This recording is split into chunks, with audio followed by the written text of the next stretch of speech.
સુરેન્દ્રનગરના વઢવાણ રામ મહેલ મંદિર પાછળના નવા દરવાજા રોડ પર બંધ ઘરમાં પ્લાનિંગથી તસ્કરો ત્રાટક્યા હતા અને અંદાજે 3 થી 4 લાખની ચોરી કરી હતી। મકાન માલિક જાત્રાએ ગયા હોવાથી પોતાનું મકાન બંધ હતું, પાછળથી ચોરોએ ચોરીને અંજામ આપ્યો હતો। થોડીપોર નવા દરવાજા રોડ ઉપર રહું છું। મારું નામ રાજેશભાઈ માધુજીભાઈ નેપાડા।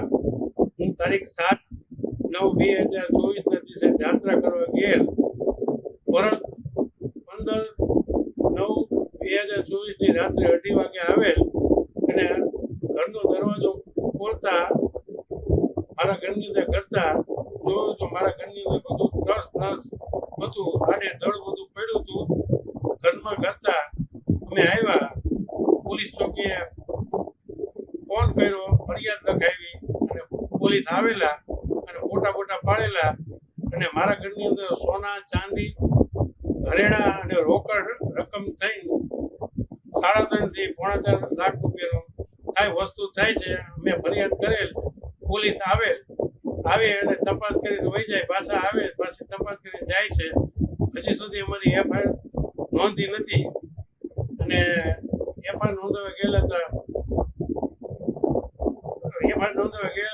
એમણે એમ કીધેલું કે આમાં ગુનેગાર જડી જાય પછી એફઆઈઆર નોંધશું, એ પહેલાં એફઆઈઆર ન નોંધાય।